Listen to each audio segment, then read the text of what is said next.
오늘의 말씀도 지난주에 이어서 이사야서 40장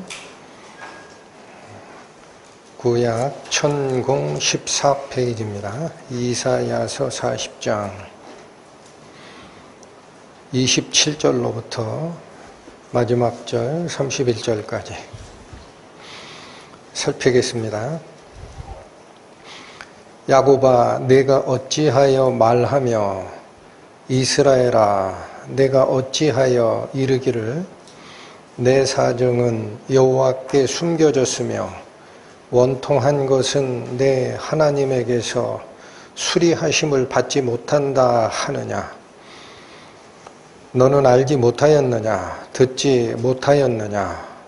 영원하신 하나님 여호와, 땅끝까지 창조하신 자는 피곤치 아니하시며 곤비치 아니하시며 명철이 한이 없으시며 피곤한 자에게는 능력을 주시며 무능한 자에게는 힘을 더하시나니 소년이라도 피곤하며 곤비하며 장정이라도 넘어지며 자빠지되 오직 여호와를 앙망하는 자는 새 힘을 얻으리니 독수리에 날개치며 올라감 같을 것이요 다름박질하여도 곤비치 아니하겠고 걸어가도 피곤치 아니하리로다. 기도하시겠습니다.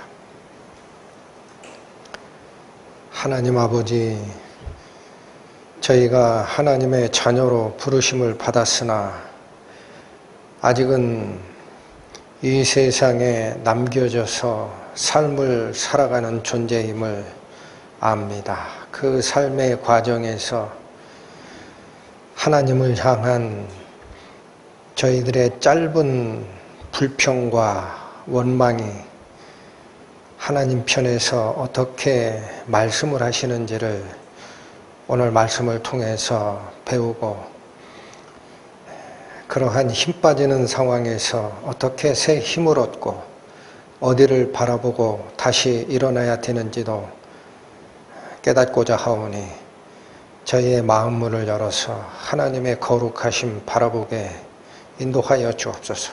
예수님의 이름으로 기도 올립니다. 아멘.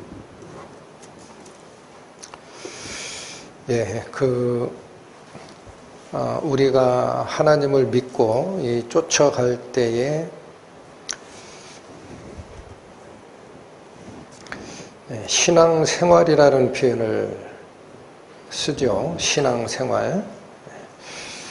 그래서 신앙이라는 말은 지난주 말씀 상고에서 설명을 드렸습니다. 단순히 믿는 게 아니라 믿고 의지하는 그분, 단순히 사람 관계에서 믿는 게 아니라 소망을 두고 믿는 그 대상, 그게 곧 하나님, 신앙이다 그랬습니다. 근데 신앙생활이다라고 표현을 할 때 생활이라는 이 부분은 하나님을 신앙하며 살아가는 바로 우리 성도들이 아직 이 땅에 남겨져서 살아가는 과정을 설명하는 거거든요. 그래서 그 하나님의 자녀로 부르심을 받았지만 이 땅에서 어떻게 살아가느냐, 또 살아가는 과정에서 어떤 문제에 봉착을 하게 되느냐라는 것이 오히려 우리들에게는 더 직접적인 문제가 됩니다. 그래서 대부분은 하나님의 자녀로 살아가다 보면 무슨 생각들을 하느냐면 하나님은 왜 내 사정을 안 봐주실까? 분명히 나는 하나님의 자녀라고 부르심을 받았는데 하나님께서는 왜 내 사정을 봐주지를 않을까? 이런 마음이 들어요. 한 번씩은 다들 느끼셨던 겁니다.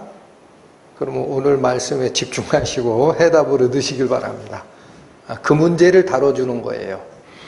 자, 27절 가보십시오. 야곱아, 내가 어찌하여 말하며 이스라엘아, 내가 어찌하여 이르기를. 자, 이게 두 번 설명한 건데 야곱이 말하는 게 있고 이스라엘이 말하는 게 있다라는 거예요. 그러니까 야곱이 이스라엘이죠. 그러니까 반복을 한 겁니다. 야곱, 이스라엘 그러면 성경적으로 하나님의 백성이에요. 그러니까 이거는 대표격으로 얘기를 한 거예요. 하나님의 백성된 자들이 어찌하여 이런 이야기들을 하느냐라는 거예요. 하나님의 백성된 자들이 어찌하여 이런 이야기를 하느냐. 뭐라고 얘기하는 거죠? 내 사정은 여호와께 숨겨졌으며 원통한 것은 내 하나님에게서 수리함을 받지 못한다. 이 이야기를 하더라라는 겁니다. 하나님의 백성된 자들이. 자, 그러면 이게 바로 내 사정은 하나님께 숨겨졌다라는 게 뭐예요? 하나님 왜 내 사정을 안 봐주십니까? 라는 거예요.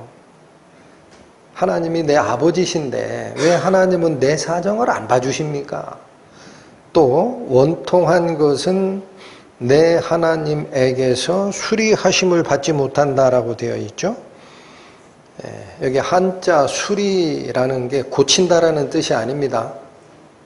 받을 수, 처리할 때 리자, 이게 두 개가 합쳐졌어요. 받아서 처리해 주다라는 뜻이에요. 그래서 군대 갔다 온 사람들은 조직문화상에서 밑에 있는 일선 병사들이 억울한 얘기를 상급자 말고 그 위에 있는 사령관들에게 좀 얘기를 해서 이걸 풀어내고 싶은데 할 말이 직접 하면 안 통하죠. 그래서 가끔 소원술이라는 것을 받습니다. 너희들이 원하는 말을 써라. 그럼 그거를 사령관한테 보고해서 필요한 조치를 해줄게 할 때 너희들이 원하는 거를 내놔라 할 때 그걸 소원술이라고 합니다. 한자입니다. 받아서 처리해 준다라는 뜻이에요. 그래서 이 수리하심을 받지 못한다라고 되어 있는 여기 한 단어입니다. 동사로. 그래서 히브리어로는 이게 아바르라고 읽히는 이 단어인데 한 단어인데 무슨 뜻이냐? 받아들이지 않다, 무시하다라는 단어예요. 그러니까 하나님의 백성들이 세상을 살아가면서 하나님께 무슨 원망을 하는 거예요? 하나님 왜 내 사정은 안 봐주십니까? 내가 이렇게 궁핍한데 하나님 자녀처럼 말 그대로 다른 사람 눈에도 좀 뽐떼나게 이렇게 살아야 될 걸 왜 이 지경에 남겨두시느냐.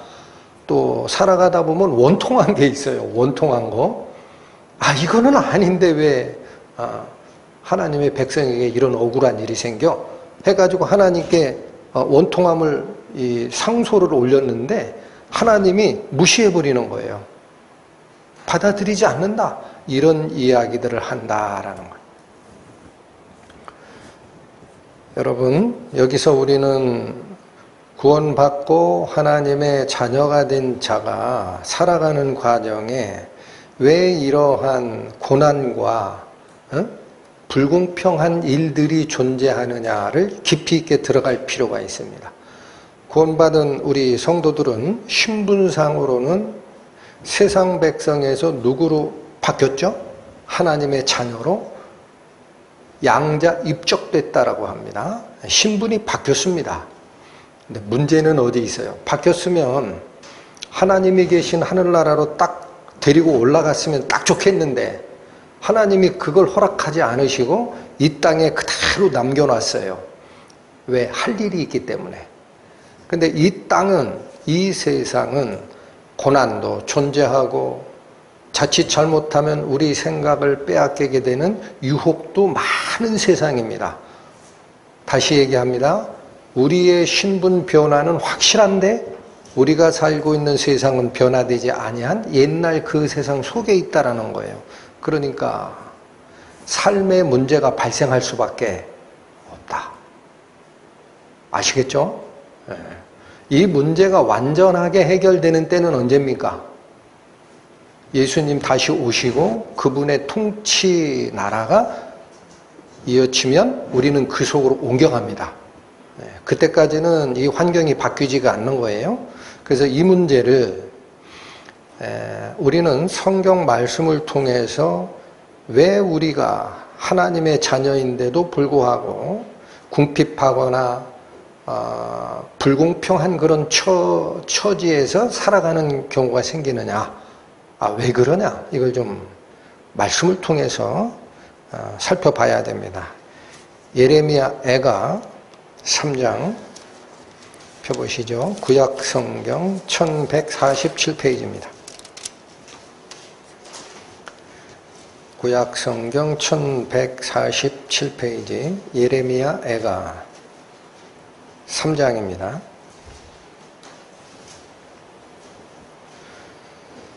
참고로 이 예레미야 애가는 이스라엘이 북이스라엘과 남유다로 두 왕국 체계로 유지가 되다가 북이스라엘은 아시리아에게 진작에 멸망됐고 남유다만 남아있었는데 남유다마저도 바벨론에게 완전히 멸망되는 그때에 예레미야라는 선지자, 눈물의 선지자가 계속 경고한 말이 있어요. 계속 경고했는데 사람들은 안 믿었어요. 그래서 예레미야의 말, 하나님의 예언 말씀대로 남유다가 바벨론에 완전히 멸망되고 나간 다음에 예레미야 선지자가 눈물의 시를 쓴 것이 이 예레미야 애가입니다.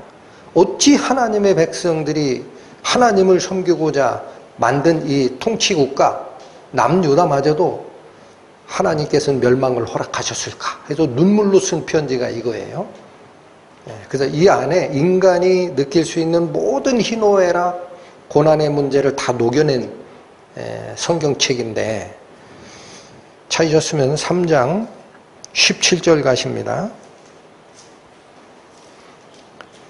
주께서 내 심령으로 평강을 멀리 떠나게 하시니 내가 복을 잊어버렸으며, 여러분 여기서 복이라는 것은 행복을 얘기하는 단어입니다. 행복. 그러니까 마음의 평화가 하나도 없고 기쁜 마음은 도대체 찾아볼 수 없는 마음 상태로 지금 사실은 나락에 떨어진 겁니다. 마음이.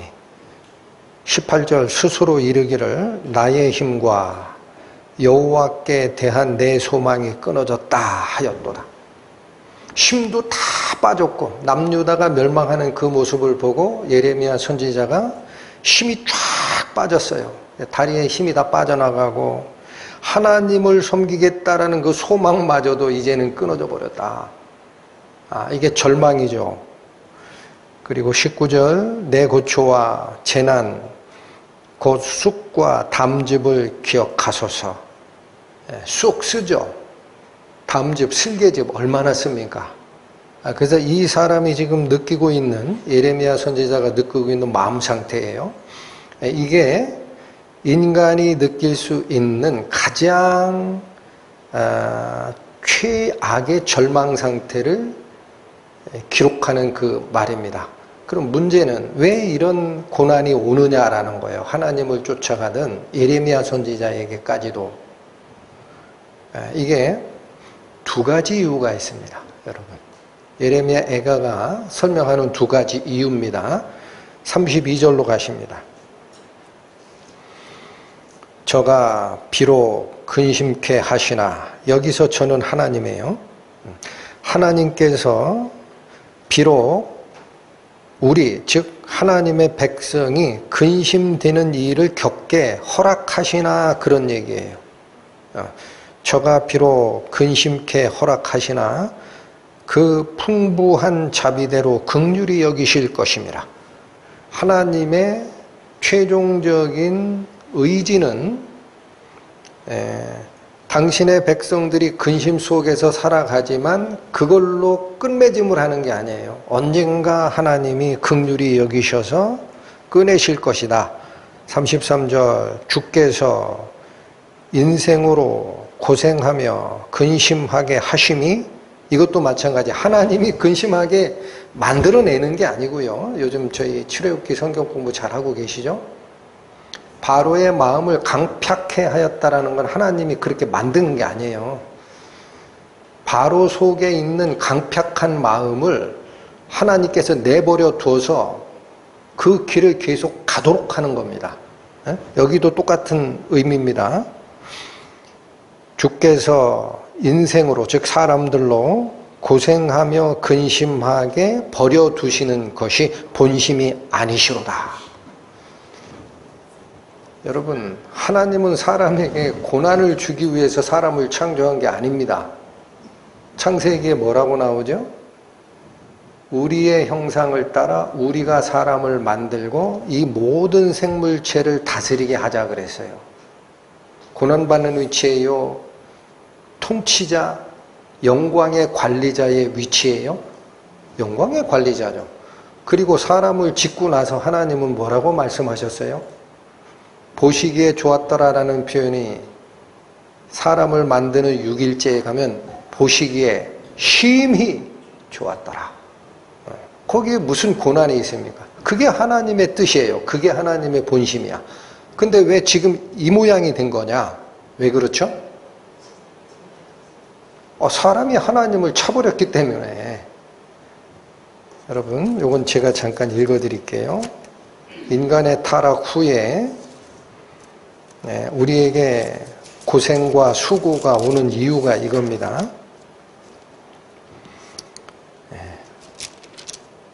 아담에게 하나님께서 내린 말씀이 창세기 3장 17절에 있는데 이렇게 되어 있습니다. 아담에게 이르시되 내가 네 아내의 말을 듣고 내가 너더러 먹지 말라 한 나무의 실과, 이게 선악을 알게 하는 나무의 실과죠. 이것을 먹었은즉 땅은 너로 인하여 저주를 받고, 여러분 지구 전체가 못 살 땅이 됐어요. 여기서 땅이라는 건 지구를 얘기해요. 지구 전체가 하나님의 심판 아래 있게 돼 있다.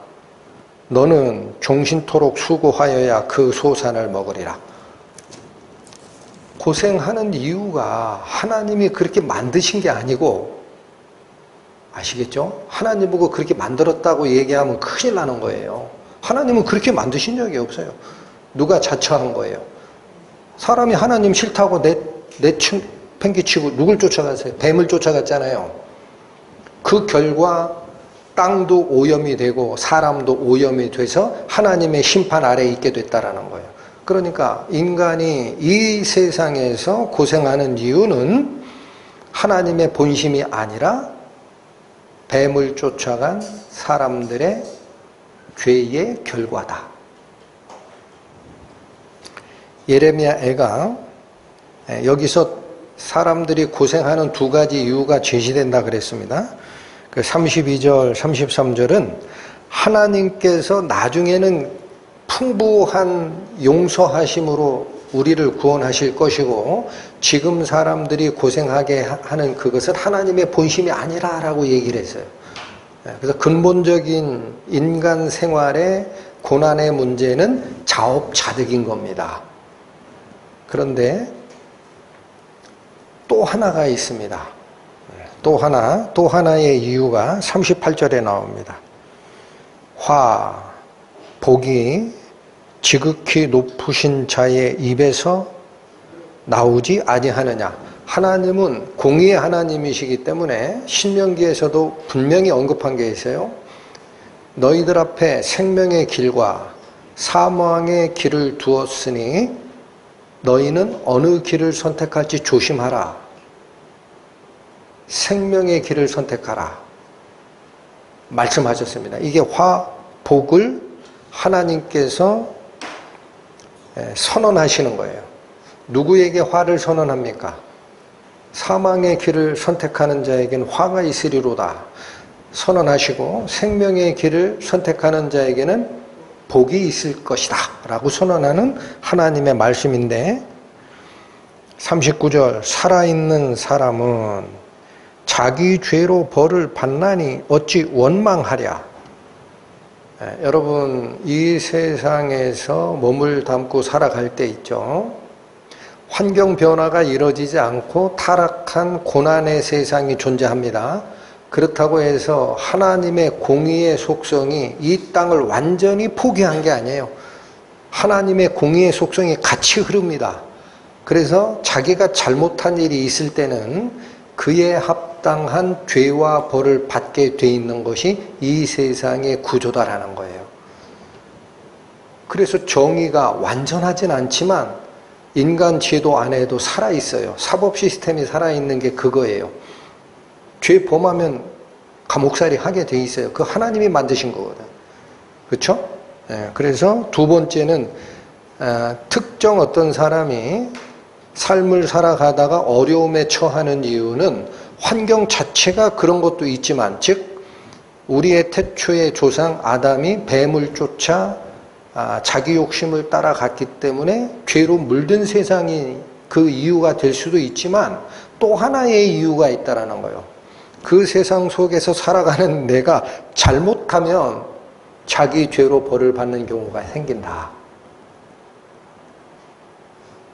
우리는 어느 쪽에 더 신경을 써야 됩니까? 지금 말씀드리는 후자입니다. 이거를 모르면 자기가 겪고 있는 게 업보인지를 모르고 하나님을 욕해요. 응? 아, 이건 내가 뭘 잘못한 거 아니야? 하고 내 뒤를 돌아봐야 되는데, 하나님 왜 내 사정 안 봐줍니까? 나한테는 왜 이렇게 억울한 일만 생깁니까? 이러고 앉았다 이거야. 응? 그래서 이어지기를 40절 뭐라고 하시죠? 우리가 스스로 행위를 조사하고 여호와께로 돌아가자. 여러분, 오늘 본문으로 다시 돌아오십니다. 이사야 40장 27절을 읽고 갑니다. 야곱아, 내가 어찌하여 말하며 이스라엘아, 내가 어찌하여 이르기를 내 사정은 여호와께 숨겨졌으며 원통한 것은 내 하나님에게서 수리하심을 받지 못한다 하느냐? 왜 그런 얘기를 하느냐? 하나님이 엄하게 지금 꾸짖으시는 거예요. 그런 얘기 하지 마라. 28절 갑니다. 너는 알지 못하였느냐, 듣지 못하였느냐? 영원하신 하나님 여호와 땅끝까지 창조하신 자는 피곤치 아니하시며 곤비치 아니하시며 명철이 한이 없으시다. 자, 그러면 이런 질문이 또 나와요. 27절처럼 왜 하나님 내 사정은 안 봐주십니까? 라고 불만을 꺼내놨던 그 사람에게 성경 다른 쪽에서 밝히는 내용은 두 가지라는 거예요. 하나님이 원한 세상이 아니었다. 죄로 물들었기 때문에 그런 거야. 그 다음, 너도 그 잘못된 죄로 물든 세상에서 잘못된 선택을 네가 취했기 때문에 살아있는 사람은 자기 죄로 벌을 받는 경우도 거기 당연히 있는 것이다. 그러면 이거죠. 하나님의 자녀로 부름받은 우리가 이 험난한 세상을 살 때에 하나님은 어떤 의미냐라는 거예요. 그럼 하나님이 왜 필요하냐 이거야. 어차피 내팽개쳐 둘 것 같으면 하나님이 왜 필요해? 하나님은 나한테 구원받은 성도에게 무슨 의미냐? 이걸 꺼내신 거예요. 아주 압축되어 있는 이야기, 문장이지만 잘 보셔야 됩니다. 하나님의 의미는 고난의 세상 속에서는 무슨 의미를 갖느냐? 28절이 선언하는 것은 뭐죠?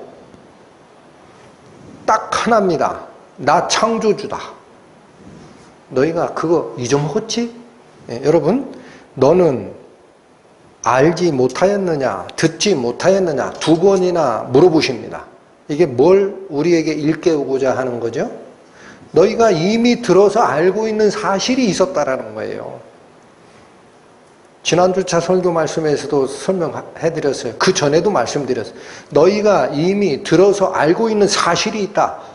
나는 광대하고 지혜가 끝이 없는 창조주 하나님, 나머지는 전부 피조물인 상태. 그 창조주 하나님이라는 사실을 이미 들어서 알고 있는데 너희들이 잊어먹었지?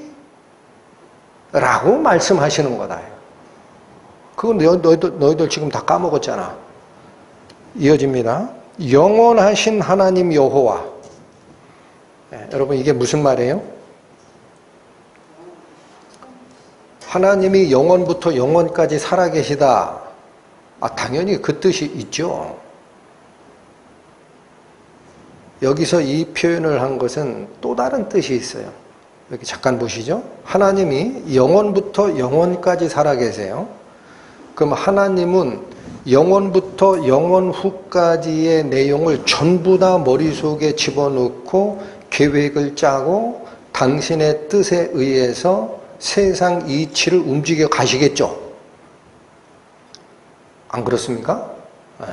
그래서 그걸 뭐라고 하느냐. 하나님의 책략, 하나님의 일하심도 영원을 보고 하신다라는 거예요.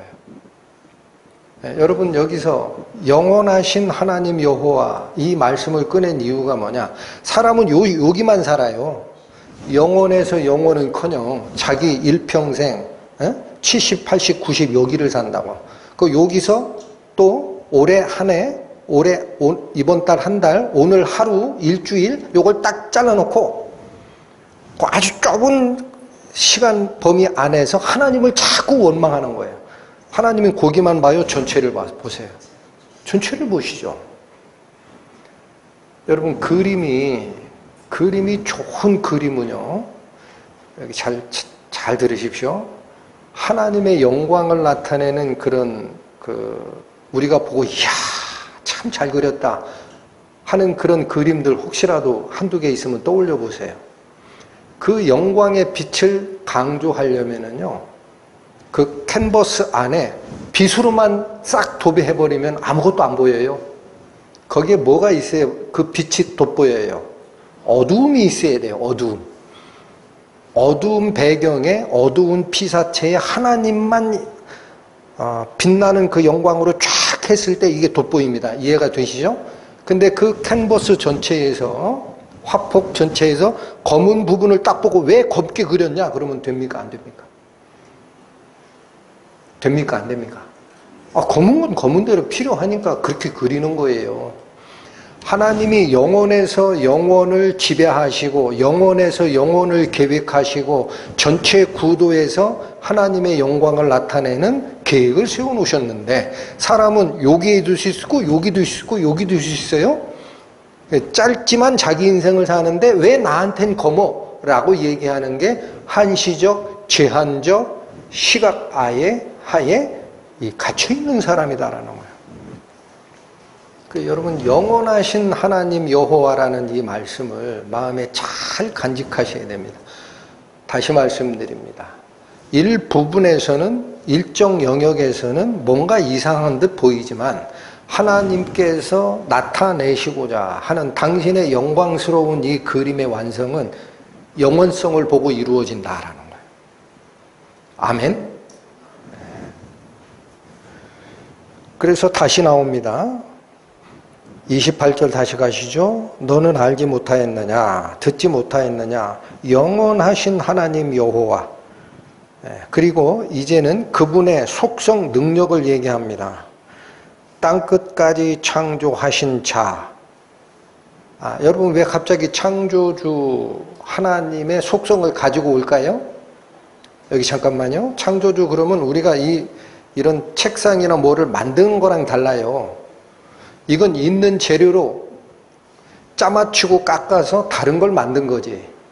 그러나 하나님께서 태초에 천지를 창조하시니라 라고 할 때 그 창조하다 라는 단어는요, 무에서 유를 만드는 것을 얘기하는 겁니다. 없음에서 있음을 만들어내는 게 창조예요. 그건 하나님께 대해서만 사용이 됩니다. 성경 전체에서. 네? 잘 기억하셔야 돼요. 없음에서 있음을 만들어내는 거예요, 하나님은. 그러니까 우리는 능력이 없지만 하나님이 이 능력을 만들어서 우리에게 주실 수 있어요, 없어요? 있어요, 없어요? 말씀 대답 잘 하셔야 돼. 없는 힘을 만드신 게 하나님이시야. 없는 기쁨을 만들어내는 게 하나님이시야.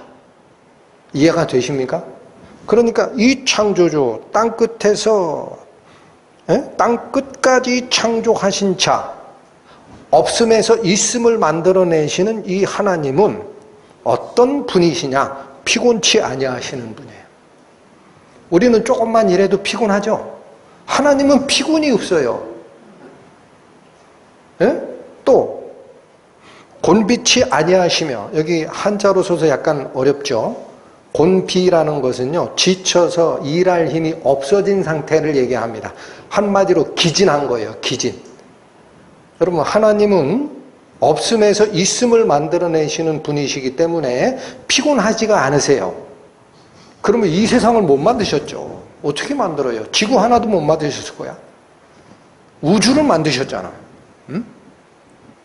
그러니까 하나님은 피곤을 못 느끼시고 지쳐 쓰러지시는 사람도 아니다. 그런 분도 아니다.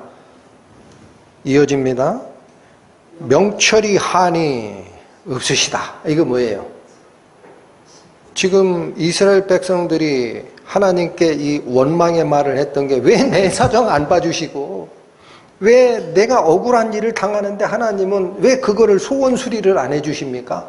그렇게 얘기하는데 하나님이 멍청해서 그런 거예요? 지혜가 명철이 무한하시다라는 게 뭐예요? 아, 여기 있는 사람 사정은 알고 저쪽에 있는 사람은 모르고, 에?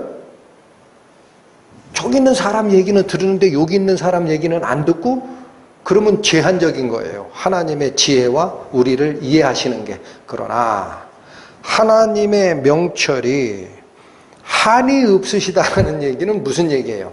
자, 여기 보십시오. 이 세상에 생명이 부여돼서 태어나는 영혼 하나하나 다 누구 겁니까?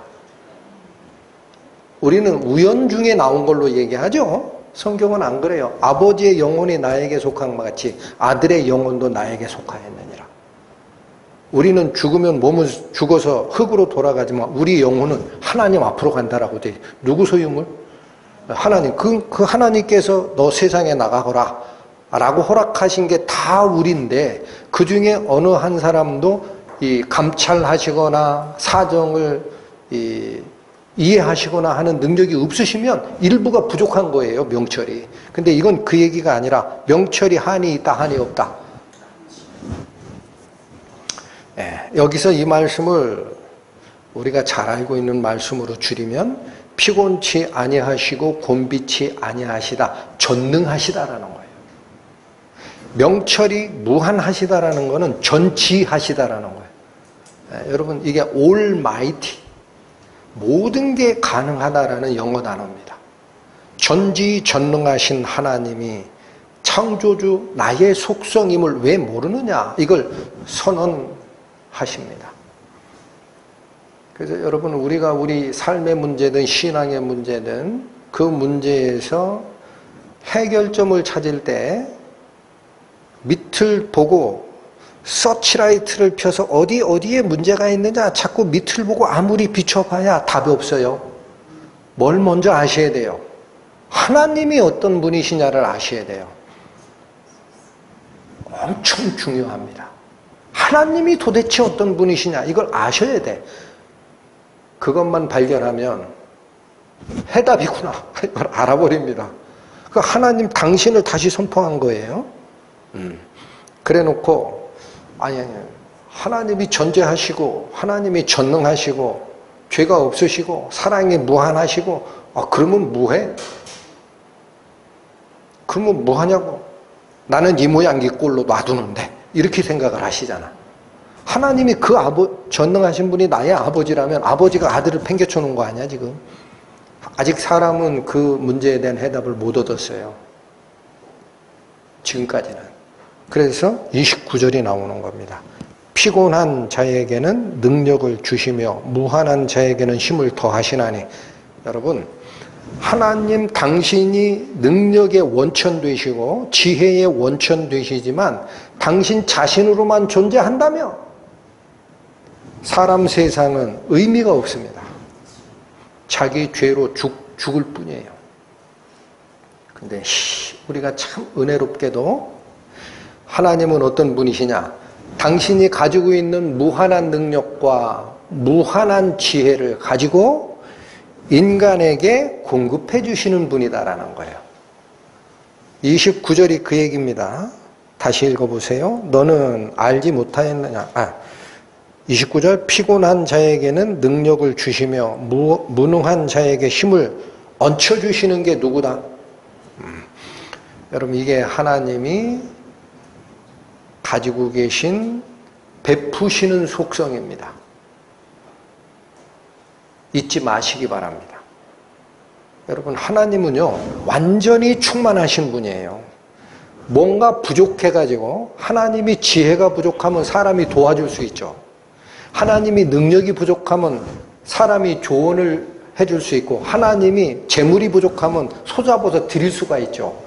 하나님은 그게 필요 없는 분이에요. 여기 자체가 충만하신 분이야. 근데 이 충만이 하나님이 가지는 또 하나의 속성, 베푸심의 속성, 사랑의 속성 때문에 부족한 자에게 자꾸 주시고자 하는 겁니다. 자꾸 주시고자 해요. 이게 아가페의 사랑이라 그래요. 그거 반대로 옮겨간 게 누구예요? 그거 반대로 옮겨간 게. 팔이 밖으로 나가면 자꾸 주는 겁니다. 아, 너 부족해? 그래. 여기. 아이고, 여기. 그게 아니라, 아, 내가 부족해. 잠깐만, 좀 가져오고, 응? 이게 뭐예요? 이기적인 거죠? 하나님이 베푸시는 방향이 반대로 자기를 향하여 돌아오도록 한 게 뱀이 요구한 거예요. 네가 신이 되라. 네가 하나님 되라. 바보처럼 그 밑에서 속박받고 살지 말고 있잖아. 네가 신이 되고 네가 판단하고. 그래서 선악을 알게 하는 나무의 실과를 따먹고 타락한 인간이 본성이 어디에서 어디로 바뀐 거예요? 본성이 어디서 어디로 바뀐 거냐고요.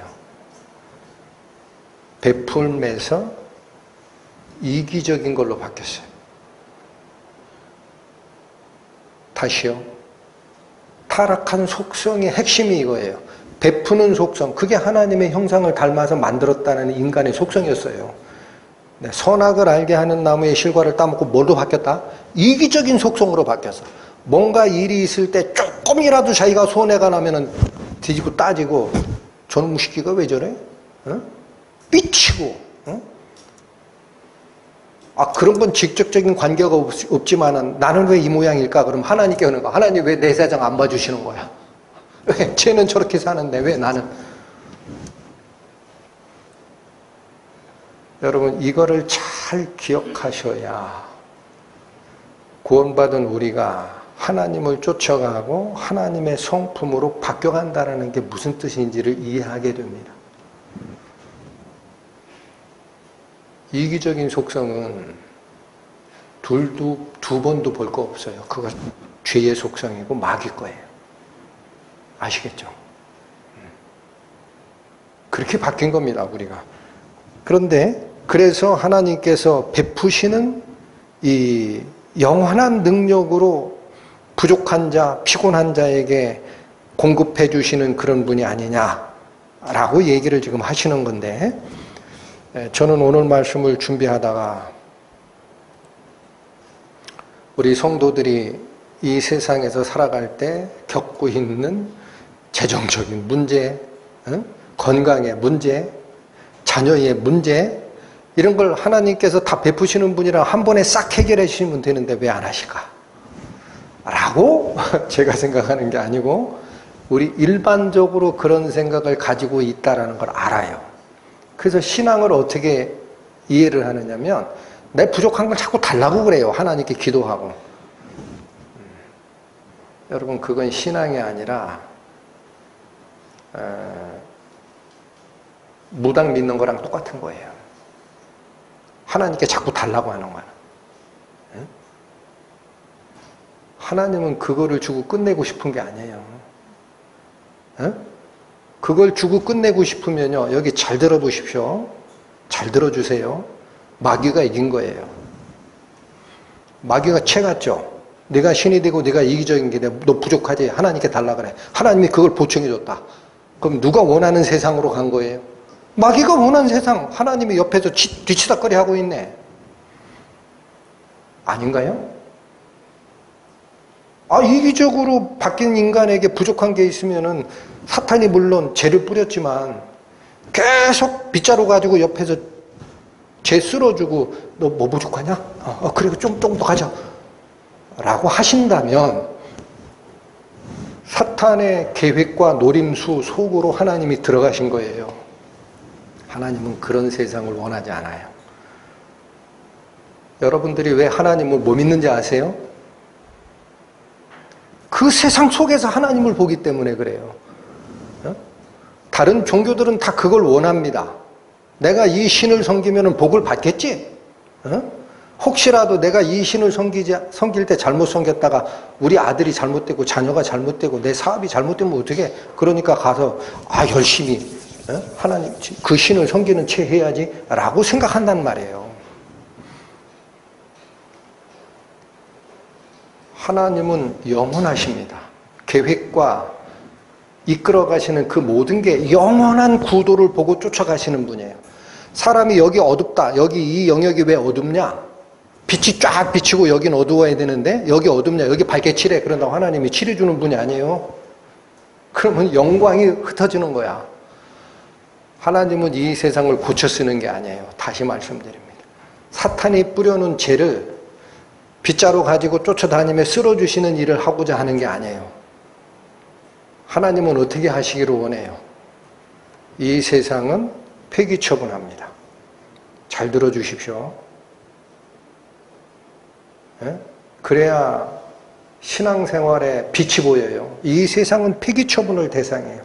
하나님은 어디를 원하세요? 다시 만듭니다. 다시 죄가 범접할 수 없는 곳, 이기심이 발을 붙일 수 없는 곳, 이곳을 따로 만들어서 새로운 생명을 본 어게인하게 한 이들을 다 옮겨버립니다. 그게 이주 작전이에요. 목사님 말은 그럴듯하게 하시는데 성경의 원리가 그거 맞느냐? 맞죠? 그러니까 계시록에 새 하늘과 새 땅 나와요. 그게 무슨 뜻이에요? 기존 세상 바꾼다라는 게 아니죠. 딴 세상에 온다라는 거야. 자, 그래서 저는 말이 길었는데 하나님이 분명히 피곤한 자에게 능력 주시고 무능한 자에게 힘을 더해 주신다 했는데 그게 어떠한 능력이며 어떠한 힘을 주시느냐? 이 세상에 내가 느끼는 부족한 걸 채워주신다는 얘기냐? 이걸 정확하게 말씀을 통해서 확인해 들어가야 됩니다. 여러분 로마서 갑니다. 신약성경 255페이지. 로마서 11장 갑니다.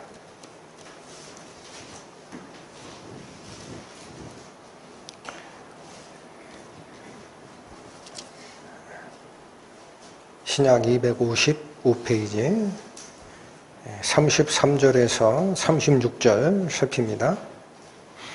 33절 깊도다 하나님의 지혜와 지식의 부요함이여. 오늘 본문에서도 얘기한 피곤치 아니하시며 곤비치 아니하시며 명철이 한이 없으시나니 그 말씀하고 같은 거예요. 깊도다 하나님의 지혜와 지식의 부요함이여. 이 말을 다른 말로 바꾸면 하나님은 어떤 계획을 갖고 있는지 잘 좀 들어봐라 이 얘기입니다. 그의 판단은 측량치 못할 것이며. 그렇습니다. 하나님의 판단과 계획은 영원에서 영원을 바라보고 세워놓으신 계획이 있어요. 측량치 못할 것이며 그의 길은 찾지 못할 것이로다. 누가 주의 마음을 알았느냐? 누가 그의 모사가 되었느냐? 모사가 뭐죠? 모략가. 전쟁을 수행하는 사령관이 있으면 사령관 옆에서 이런 전략이 좋지 않습니까? 라고 자꾸 책략을 제시해 주는 사람을 모사라고 하는 거예요. 누가 모사가 되었느냐라는 건 하나님한테 훈수를 둘 수 있느냐라는 거예요. 이거 잘못됐으니까 이건 이렇게 바꿉시다. 할 수 있느냐? 35절 누가 주께 먼저 드려서 갚으심을 받겠느냐? 이건 무슨 얘기예요? 자, 하나님이 가지고 계신 백이라는 곳에 일이 부족해. 일이 여기 비어있는 게 보였어. 그럼 내가 가지고 있는 일을 하나님께 빌려줘요. 하나님 이거 부족한 게 채우세요 일단. 나중에 넘치면 다시 갚으시고 그렇게 할 사람이 있느냐라는 거예요. 누가 주에게 먼저 드려서 갚으심을 받겠느냐. 여러분 36절 필요 없다는 얘기예요. 이는, 이런 말이 다 필요 없다. 이는 만물이 주에게서 나오고 주로 말미암고 주에게로 돌아가매라. 영광이 그에게 세세토록 있으리로다. 여러분, 여기 이 말이 무슨 뜻입니까? 만물이 주에게서 나오고 주로 말미암고 주에게로 돌아간다. 이게 무슨 말이에요? 자, 영어로 이게 이렇게 번역이 돼 있어요. 영어 성경 가면 주에게서 나온다라는 걸 from him, 그로부터 나온다라는 거예요. 그로부터 나오고 주로 말미암고라는 단어는 through him, 그를 통과하여 간다라는 거예요. 그리고 그에게로 돌아감이라 to 힘입니다. 여기 다시 보세요. from to는 출발과 종착지를 얘기해요. 출발해서 to 여기로 간다. 근데 이 중간에 거치는 길, 그걸 through라고 표현한 거예요. 자, 어렵지만 경부고속도로가 있다고 치십시오. 경부고속도로 건설을 시작합니다. 서울에서 출발합니다. to 어디까지 가야 돼요? 부산까지. 근데 중간에 대전쯤 내려가다가 길을 못 닦아놨어. 그럼 통과가 돼요? 안 돼요? 안 돼요.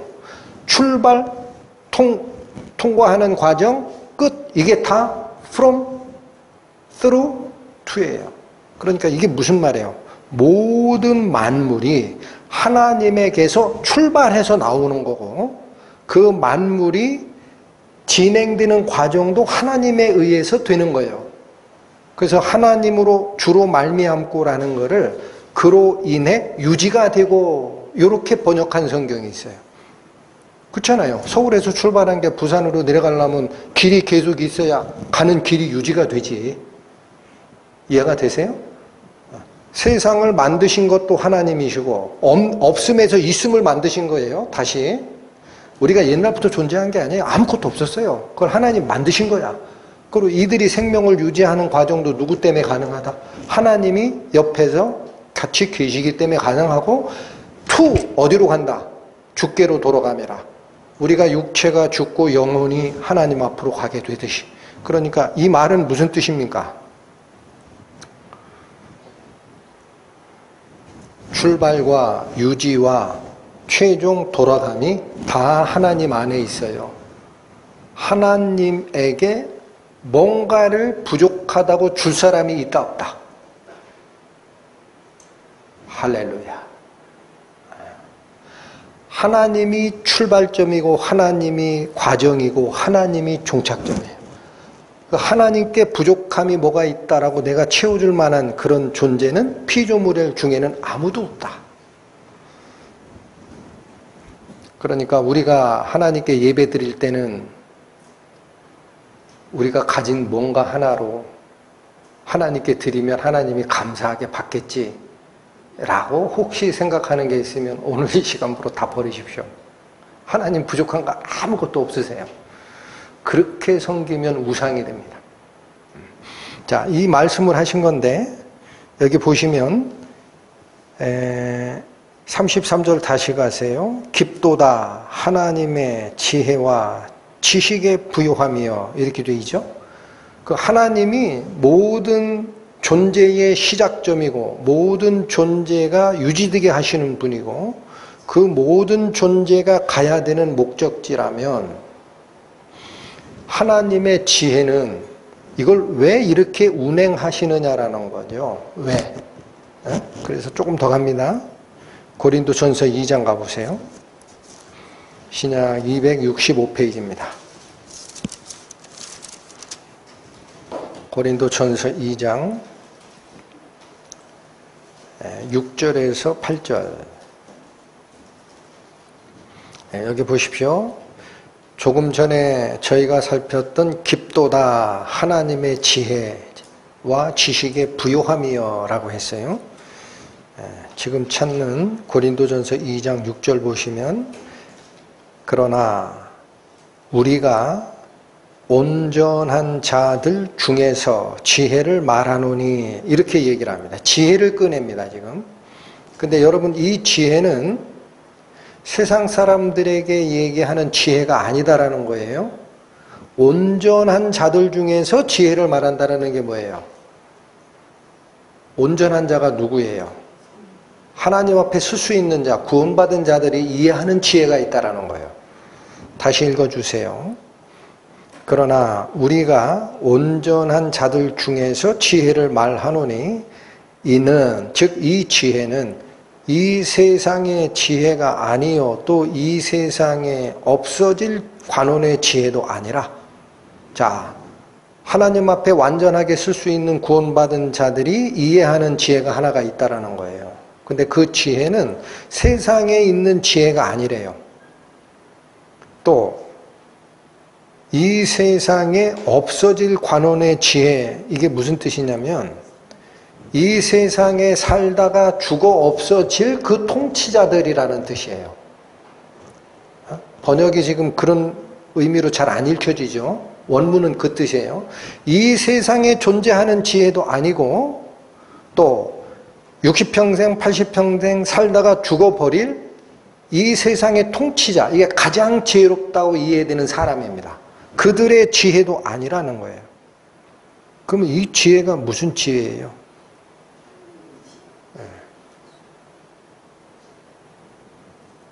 7절로 갑니다. 오직, 자, 딱 이 지혜를 얘기하고 싶다. 비밀한 가운데 있는 하나님의 지혜를 말하고 싶다. 비밀한 가운데 있다라는 게 뭐예요? 감춰져 있다라는 거예요.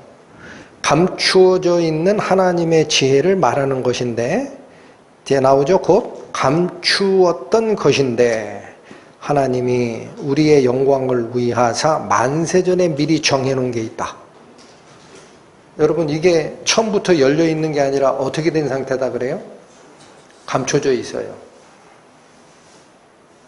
누구에게 열어주려고 감춰놨어요? 누구에게 열어주려고? 우리에게 열어주려고. 여러분, 여기 정신 안 차리시고 들으면 그 지혜가 오픈되는 우리 속에서 빠지는 거예요. 여전히 세상, 심판받는 세상 속에 속한 자가 된다고. 다시 보세요. 오직 비밀한 가운데 있는 하나님의 지혜를 말하는 것이니 곧 감추었던 것인데, 왜 감춰놨느냐? 하나님이 우리의 영광을 위하사 미리 예정했던 지혜가 있다. 여기서 우리는 세상 사람이 아니에요. 누구예요? 앞에 시작했던 온전한 자들 중에 지혜를 말한다. 하나님 앞에 완전히 설 수 있는 의로움을 얻은 자, 그들에게만 보여주려고. 만세전이라는 건 세상을 만들기도 전이에요. 아주 영원 전부터 계획해서 감춰있던 비밀의 지혜가 있는데 누구에게만 알려주겠다. 온전함을 얻는 구원받은 백성들에게만 열어줄 예정된 지혜가 있다라는 거예요. 자, 이게 얼마나 중요한 지혜이길래 이렇게 자꾸 수식어구가 붙느냐? 아직 끝나지도 않았어요. 8절, 이 지혜는 이 세대의 관원이 하나도 알지 못하였으니 만일 알았더라면 영광의 주를 십자가에 못 박지 아니하였을 것이다. 그러니까 여기 느낌이 오죠. 이 지혜가 누구예요? 예수님이에요.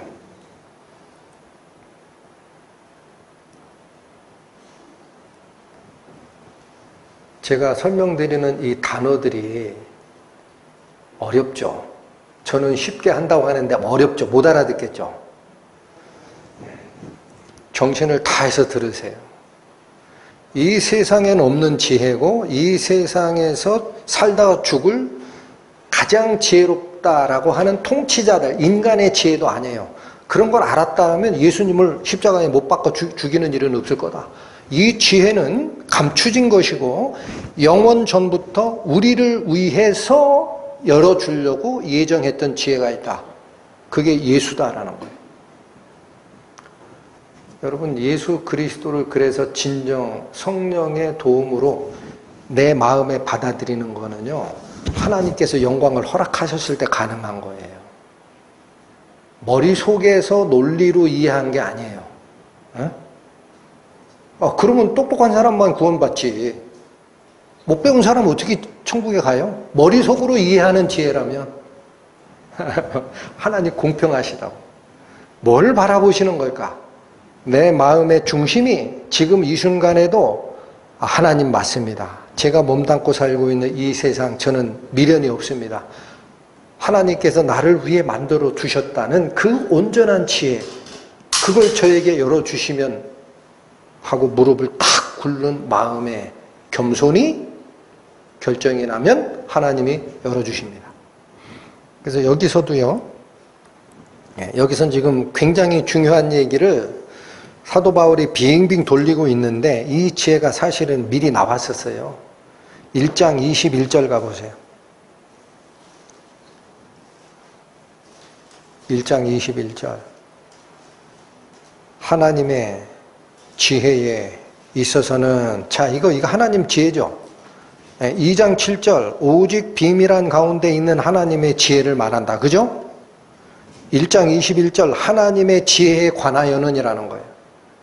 있어서는이 그 뜻이에요. 하나님의 지혜를 말하자면 이 세상이 자기 지혜로 하나님을 알아요? 몰라요? 알 수가 없어요. 응? 못하는 거로 하나님께서 이 지혜를 어떻게 쟤네들에게 전달할까? 이렇게 사전에 영원 전부터 계획하시다가 하나님이 선택한 방식이 있어요. 이 세상이 자기 지혜로 하나님을 알지 못하는 거로 하나님께서 정한 겁니다. 여러분 잘 기억하세요. 잘 좀 들어주세요. 하나님께서 이 방식을 정해버렸어요. 다른 걸로는 비밀한 이 지혜를 깨닫는 방법이 없다라는 거야. 하나님께서 전도에 미련한 것으로 믿는 자들을 구원하시기를 기뻐하셨도다. 이게 무슨 뜻이에요? 전도에 미련한 것이라고 번역된 이게 어리석게 보이는 전도 방식을 통해라는 겁니다. 사람들이 예수 믿으십시오 하고 하면은 여기 또 예수쟁이 한 사발 또 생겼네. 비싼 밥 먹고 나서 왜 쌀에기 밥 먹은 것처럼 엉뚱한 소리 해? 이런 얘기를 한다고요, 세상에. 왜? 엄청 미련해 보이니까. 예수 믿는다고 그러면 엄청 미련해 보이니까. 근데 어리석게 보이는 전도 방식을 통해서 하나님은 이 지혜의 비밀을 가르쳐 주겠다라는 거예요. 전도에 미련한 것으로, 이게 방법이에요. 전도하는 그 미련하게 보이는 그 방식, 철학자들이 강의나 교육이나 이런 걸 통해서 하는 게 아니에요. 그렇게 하나님의 비밀을 이해하는 게 아니라고. 그런 방식인데 어떤 사람을 또 구원하십니까? 네, 똑똑한 자가 아니에요. 믿는 자들을 구원하세요. 하나님이 그걸 기뻐하셨도다. 하나님이 이게 맞아. 여러분 그래서 있죠. 우리 이번 주일 지나면 이번 주 금요일부터 수련회죠. 수련회 왜 매번 여름 겨울에 하는지 아세요? 사람들은 미련해 보이죠. 전도하는 게 미련해 보이죠. 하나님은 이 말씀 속에서 하나님을 믿는 자를 찾아내고 싶어 하시는 거예요. 아멘. 그걸 마음에 좀 깊게 새겨 듣고 넣고 수련회에 오셔야 됩니다. 이번에도 하는 거구나. 거기 가니까 좋더라. 전국 연수원 콘테스트에서 1등 먹었던 데래. 밥도 좋고 깔끔하고 시원해. 그렇게 오시면 안 됩니다. 사람이 보기에는 어리석게 보이는 전도 모임이에요. 복음 집회예요. 그러나 이 어리석게 보이는 방식을 통해서 하나님은 당신의 비밀을 열어준다. 아멘. 그러면 우리는 어느 마음으로 그 속에 들어가야 되느냐? 믿음이 뭔지를 발견하도록 하나님 나를 이끌어 주십시오 하고 기도하고 들어가셔야 돼. 거기서 믿는 자를 하나님이 선택하는 거예요. 하나님은 우리를 바라보시는 게 딱 그겁니다. 내가 나를 믿느냐? 너의 모든 생각을 다 버리고 나를 믿을 수 있느냐? 그렇습니다, 하나님. 그 사람을 보십니다. 아, 그러냐. 그러면 만세전에 감추었던 이 영광의 복음 너에게는 열어준다.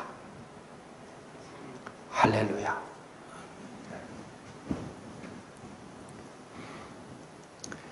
이 복음이 그래서 굉장히 미련해 보이지만 하나님의 영원부터 예비하신 그 비밀을 깨닫는 방식임을 여러분들이 꼭 가슴에 keep in mind 해 주셔야 됩니다. 한 군데 더 봅니다. 골로새서 신약 325페이지. 하나님이 이거를 잠깐 지금 제가 오늘 본문을 설명을 드리다가 이게 뭔가 엉뚱한 대로 삼천포로 빠진 것 같은데 그렇게 이해하시는 분은 이 말씀을 지금 못 알아듣는 거예요. 사람은 세상에 살면서 왜 내 사정은 안 봐주십니까? 내 억울함을 왜 하나님은 소원 수리를 해주시지 않는 겁니까? 라고 자기만의 문제에 이 속박을 받아서 자꾸 하나님을 판단하지만 하나님은 영원하신 분이고 계획을 영원부터 영원까지 계획을 잡고 운행하시는 분이고 그 계획의 완성은 1.1획도 틀어지지 않는 것을 기억하느냐? 내가 그래서 모든 걸 할 수 있고 모든 지혜가 충만한 창조주라는 사실을 기억하느냐? 라고 할 때 사람이 가지고 있는 좁은 식견, 세상에 가지고 있는 부족함을 얘기하는 사람의 생각과 하나님의 영원한 계획이 서로 맞물려 있는 거예요.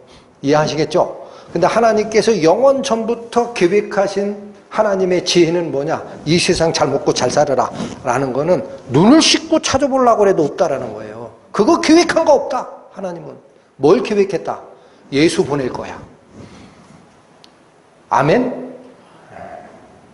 영원부터 영원까지 하나님이 그걸 내다보시고 계획을 세우는 거예요. 그거 다 아셨어요. 아담이 따먹을 줄 알았다고. 하나님이 그걸 모르실까? 이걸 어떻게 할까? 기다려라. 하나님의 영광을 회복하는 계획이 있으니 무식해 보이는 이 전도의 말을 듣고 너희의 마음을 열어서 나를 믿는 상태가 되면 내가 그에게는 빛을 비춰줄 것이다. 골로새서 1장 또 갑니다. 신약 325페이지.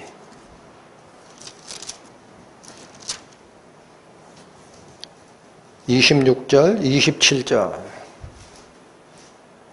예, 여긴 더 정확하게 나옵니다. 이 비밀은 아까 고린도전서에 온전한 자들 중에서 지혜를 말하고 이 세상 지혜도 아니고 이 세상에서 죽어갈 통치자들의 지혜도 아니고 오직 비밀한 가운데 있는 하나님의 지혜를 말하는데 만세 전부터 예정했던 것이다 라고 돼 있었어요. 고린도전서에. 맞죠? 예, 골로새서 1장 26절. 이 비밀은 만세와 만대로부터 오므로 어떻게 됐던 것이다. 똑같은 얘기죠, 지금. 감춰졌던 게 있다라는 거예요. 감춰졌던 것인데 그 뒤를 잘 읽으십시오. 이제는 누구에게 나타났어요? 예, 이게 고린도서가 얘기하는 온전한 자들 가운데서 말하는 지혜다라는 거예요. 하나님 앞에 의롭다. 하나님 앞에 완전해야 쓸 수 있거든요. 그렇게 인정받은 자들, 여기선 성도라고 합니다. 구원받은 자들에게 나타난 겁니다. 그러니까 세상은 이거를 몰라요. 백날 얘기해 봐야 못 알아들어요. 네?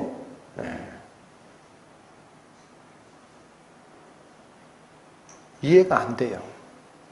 저는 세상적으로는 지금 학교에서 대학에서 애들 가르치고 있는데 제가 지금 말씀 전하는 자로 쓴 지도 벌써 7년, 8년이에요. 올해 금방 시간 가요? 저한테 직접 대고 얘기는 안 하는데 뒤에서 저 사람 이상해졌다 그래요. 바보 아니야? 바보? 대학에서 그 일하는 사람들 그 맥락에서 가만히 서 있으면은 학장도 하고 총장도 갈 수 있는데 쟤 다 집어던지고 이상한 거 한다더라 저거죠. 약간 이렇게 통거 아니야? 라고 얘기를 합니다. 돌았습니다. 어디로? 하나님께로 돌아버렸어요. 그거 어떡하라고? 하나님께로 돌아간 걸. 이게 제일 좋은데. 마음껏 비웃으시라고 하세요. 그들은 이해 못하는 거예요. 그러니까 이게 바로 성도들에게만 나타난 거예요. 더 갑니다. 27절.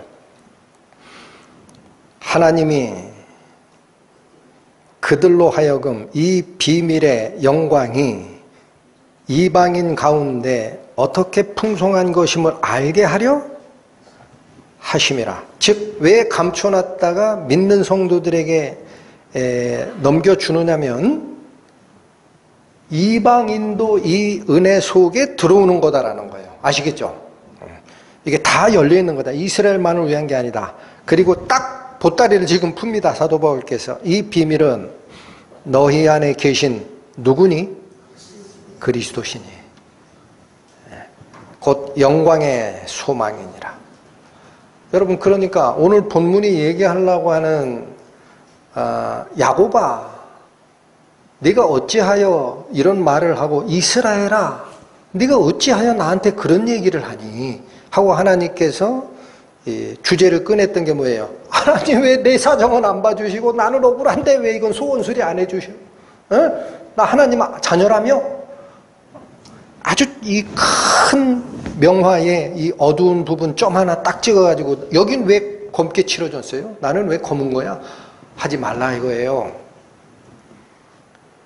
하나님께서 영원 전부터 영원 후까지 from him, through him, to him 만물이 그에게서 나오고 만물이 그로 말미암아 유지되고 만물이 그에게로 돌아감이라. 전체 그림을 그리시는 하나님의 입장에서 온전한 지혜, 감췄던 지혜, 하나님의 영광의 지혜는 이 세상에 있는 게 아니에요. 이 세상은 하나님이 폐기처분하는 겁니다. 지금 잠시 대기 중이에요. 새로운 세상을 만들어 놓고 옮겨갈 겁니다. 그 길이 영광이에요. 그게 지혜예요. 이 길이 누구예요? 내가 곧 길이요 진리요 생명이니 나로 말미암지 않고는 아버지께로 올 자가 없느니라. 이 지혜가 뭐냐? 에베소서 또 한 번 갑니다. 신약 312페이지.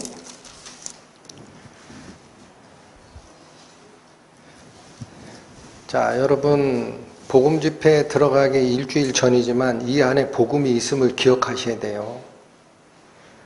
때와 시기가 중요한 게 아니에요. 하나님의 말씀이 선포될 때 자기의 마음이 정말 낮아지면 그 안에 복음의 빛이 착 비치게 되어 있습니다. 어느 때라도 가능합니다. 하나님의 말씀이 선포되는 순간이면 전부 기회가 있어요. 자, 다시 한번 제가 정리합니다. 고린도 전서와 골로새서에서 온전하게 된 자들이 아는 지혜, 성도들에게만 열려있는 지혜, 이 세상은 모르는 지혜, 그래서 하나님이 영원 전부터 감춰놨다가 성도들에게만 보여주는 지혜가 있다. 그게 예수야 라고까지 설명을 했죠. 하나가 아직 연결이 안 돼요. 예수가 그런 지혜인 줄은 알겠다. 나하고 예수님하고는 어떤 관계를 맺어야 돼?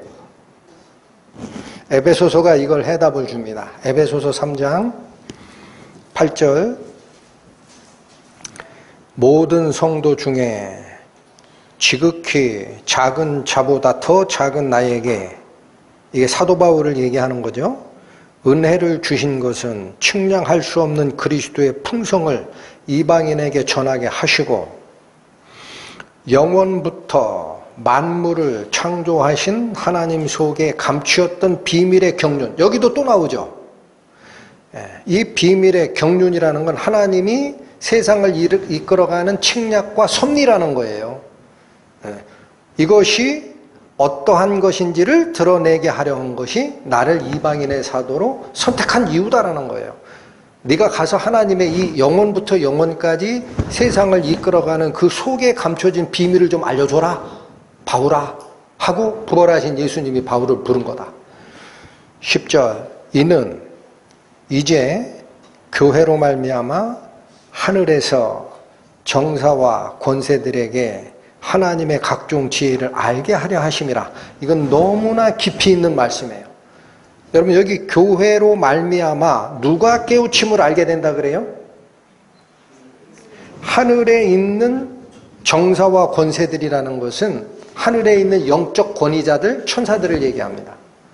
천사들마저도 교회로 말미암아 하나님의 지혜가 어떻게 완성되는지를 교훈받아야 될 대상이라는 거예요. 왜 그래요? 여러분, 가장 영화롭다라고 하는 천사 중 하나인 계명성 루시퍼가 자기 교만을 믿다가 하나님하고 맞비기려고 하다가 타락됐잖아요. 계시록에 보면 큰 용이 하늘별 3분의 1을 꼬리로 휘감아서 땅에 내던졌다 그러고 하늘에 전쟁이 있었다라는 얘기를 합니다. 이해가 되십니까? 그들이 자기의 영화로움을 가지고 하나님께 대항하고 교만 떨고 비교합시다. 당신이 빛나면 나도 이 정도는 빛이나 하고 까불던 그 인간 존재들이 하나님의 저주를 받아서 이 3분의 1이 동참한 천사의 영들이 있는 거예요. 그러니까 아직 타락하지 아니한 하나님 편에 있는 천사들은 언제 다시 교만으로 타락할지 어떻게 알아요? 그 하나님이 교훈하세요, 안 하세요? 하신다고요. 어떻게 해요? 교회로 말미암아 하는 거예요. 교회는 뭐를 전하는 거죠? 하나님께서 영원 전부터 영원 후까지 이 세상의 죄악의 문제를 이렇게 해결했느니라. 이걸 선포하는 게 교회예요. 그래서 이 반역이 우주에서 싹 교훈을 받는 겁니다. 교회를 통하여. 무엇이 선포돼서? 하나님의 복음이. 할렐루야.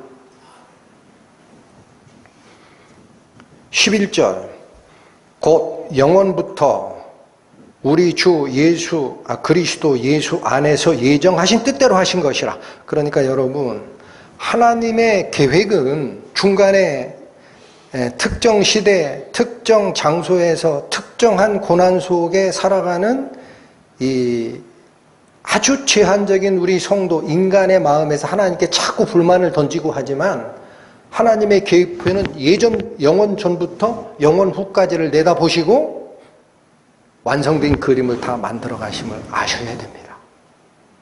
그게 예수 그리스도를 통한 우리의 구원입니다. 아멘. 오늘 본문으로 다시 돌아가시겠습니다. 이사야서 40장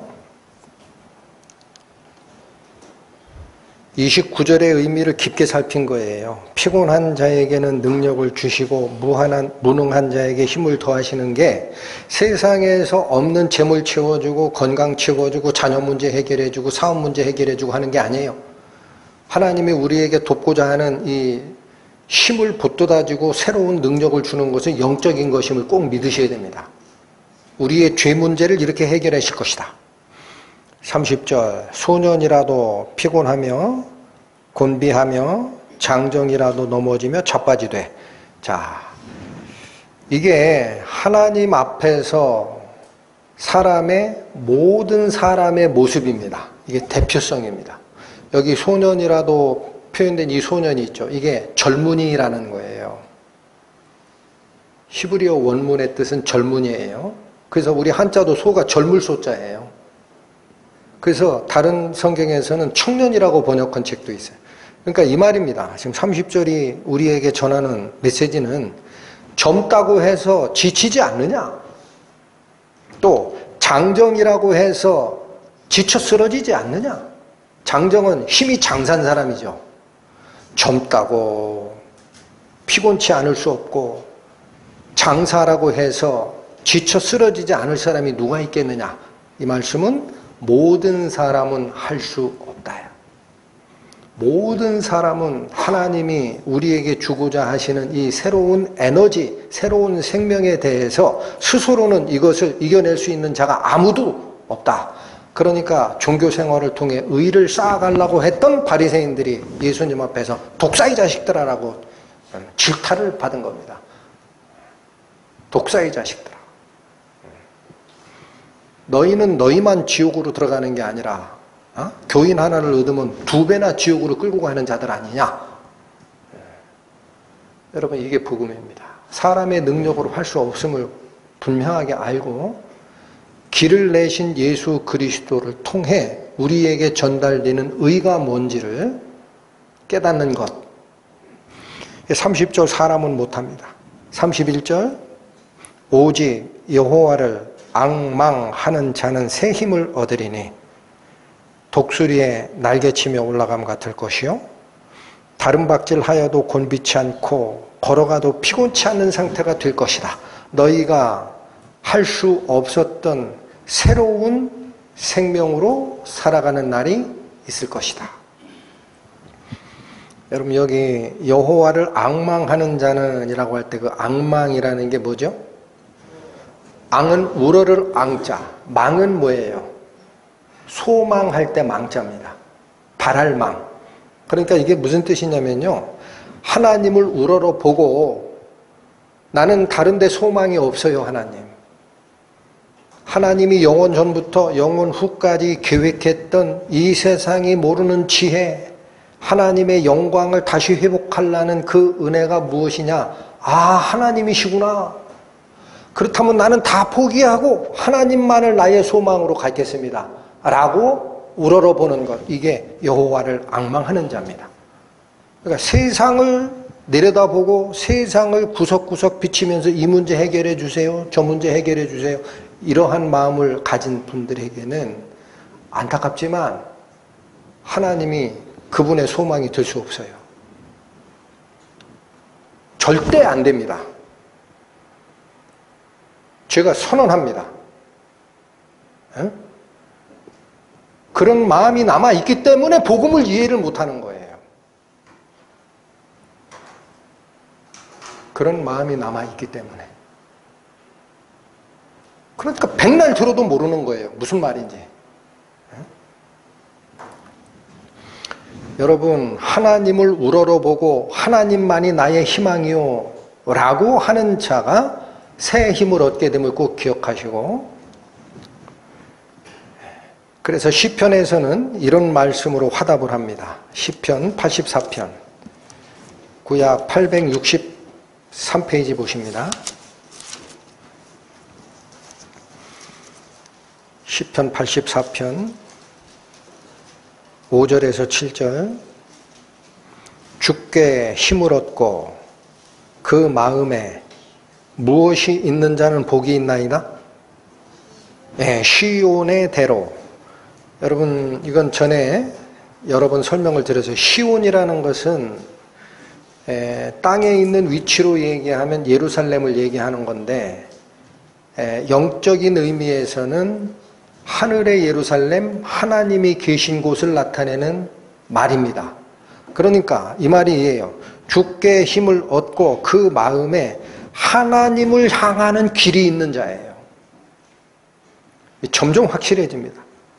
주께 힘을 얻고 그 마음에 뭐가 있는 자? 하나님을 향하는 길로 꽉 차 있는 그 자. 그 사람이 영적 복을 얻게 되리라. 여러분, 하나님의 길은 왜, 여러분, 내 마음속에 하나님의 길이 있다라는 게 무슨 뜻이죠? 예? 아, 일요일 날 말씀 들을 때 하나님의 길 쫙 비춰줬다가 월요일부터 세상 나가서 사업하고 세상 속에 살고 있을 땐 하나님의 길이 싹 꺼지고 세상의 길이 보이면 그게 마음속에 하나님의 길, 시온의 대로가 있는 자가 아니죠. 길은 뭐 하라고 있는 거예요? 가라고 있는 거예요. 이 길이 중요하면 달려갈 수도 있어요. 그죠? 이 시온의 대로가 있는 이 사람을 히브리서는 이렇게 표현합니다. 신약으로 갑니다. 히브리 12장 신약 367페이지 펴보십시오.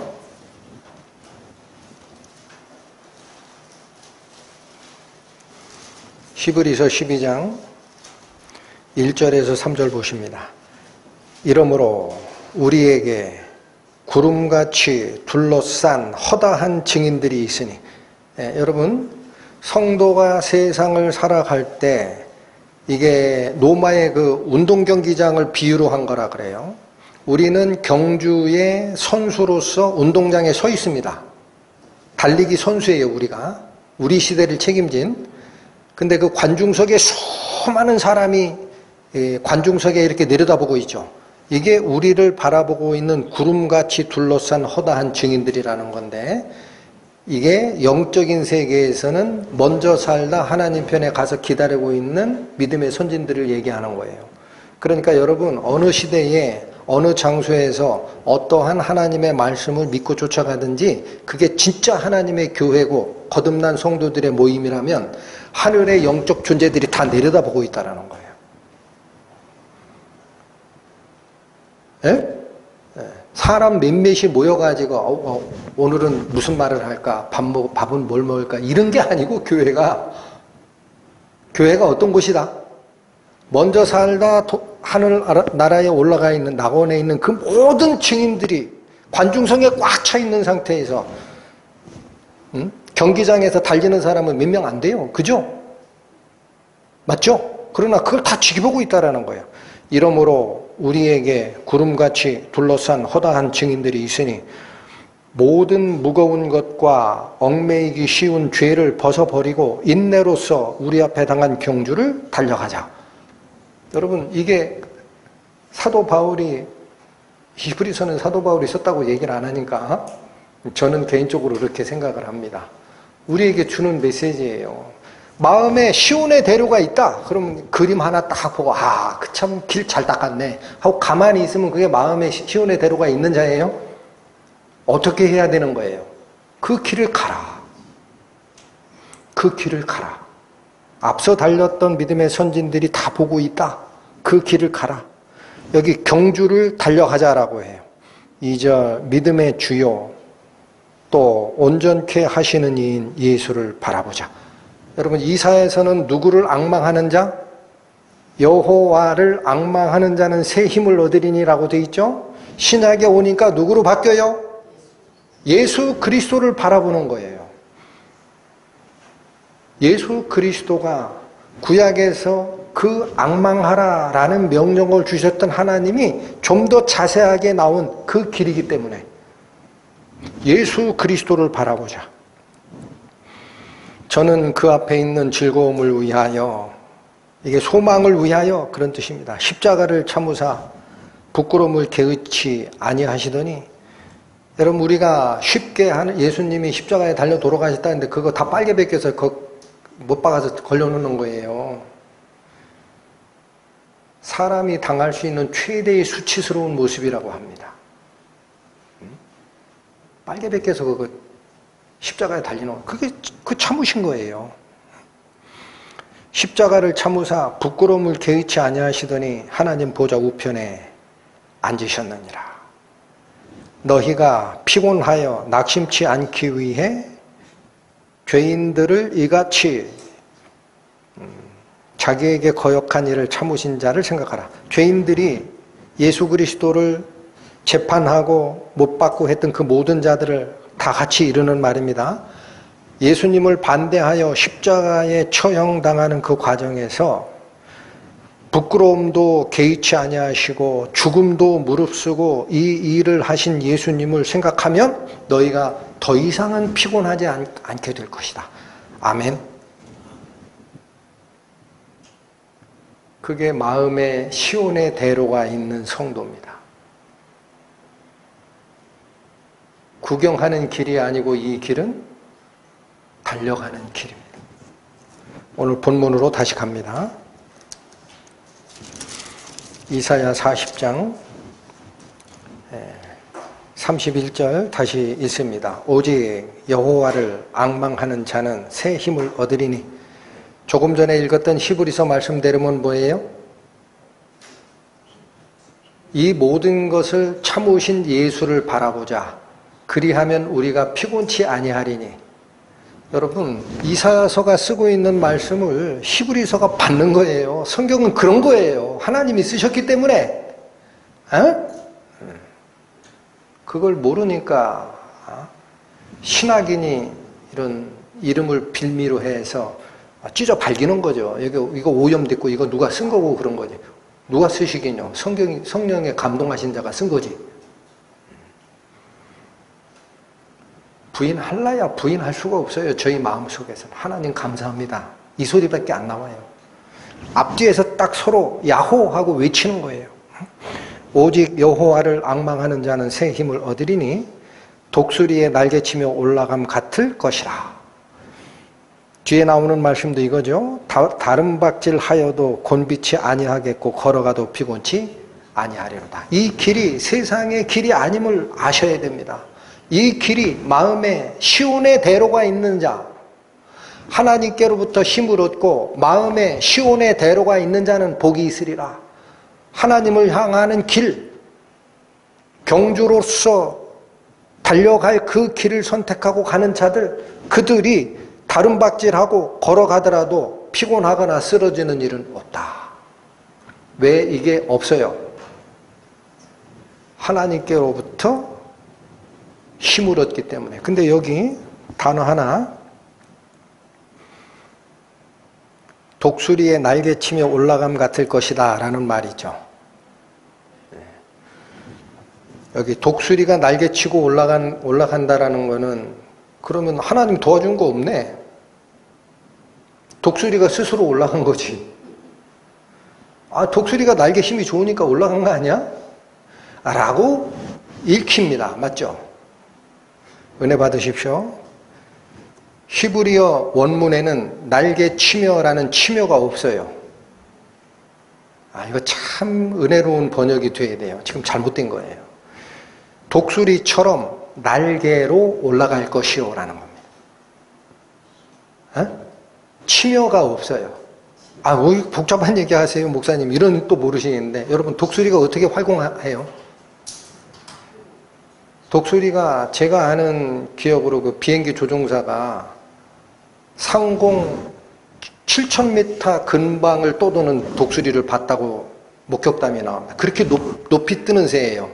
어떻게 가능하냐? 독수리는 이걸로 올라가는 게 아니에요. 기류를 타고 올라갑니다. 그 시골에서 저는 시골에서 그런 자랐기 때문에 경험이 많은데 앞마당에 닭들 놀아요. 그럼 제일 신경 쓰는 게 솔개예요, 솔개. 보면 여기 빙빙 돌고 있거든. 어느 순간 이놈이 보고 나서 닭채로 내려온다고. 한 번은요, 마당에서 놀던 닭이 바로 옆에 밭에서 놀고 있는데 뭐 시커먼 그림자가 내려고 보니까 솔개가 내려왔어. 쫙 하강하고 있어요. 어린애인데 겁도 없어. 솔개가 착 내려오는 걸 보자마자 있죠, 막 달려가면서 소리를 꽉 질렀어요. 우리 닭채 가면 안 된다. 아, 이놈이 놀래가지고 그냥 탁탁탁탁탁 올라가더라고, 다시. 깜짝 놀랐어요. 어린애인데. 근데 이 빙빙 도는 솔개 회전하는 걸 볼 때 날갯짓 해요, 안 해요? 히브리어 원문은 그 뜻입니다. 그래서 영어 성경도 이것을 활공하다라는 단어인 soar로 되어 있어요. 그러니까 이 얘기입니다. 여러분, 독수리가 자기 날갯짓으로 날고 싶어도 밑에서 받아주는 상승 기류가 없으면 독수리 힘 빠져요. 맞죠? 이 말이 그 뜻입니다. 여호와를 앙망하고 여호와께 새 힘을 얻는 자는 날개를 접지만 마십시오. 날개를 활짝 펴서 하나님의 은혜의 바람에 나를 맡기십시오. 그러면 뜹니다. 그래서 이거는 피곤하지 않아요. 달려가도. 시편 62편 한 구절만 더 보고 마치겠습니다. 845페이지 구약성경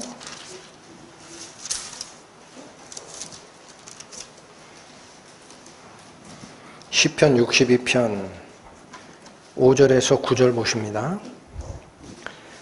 나의 영혼아 잠잠히 하나님만 바라라. 여러분, 여기서 은혜 받으셔야 돼요. 구원의 문제는 독수리가 날개친다고 하늘로 올라가는 문제가 아닙니다.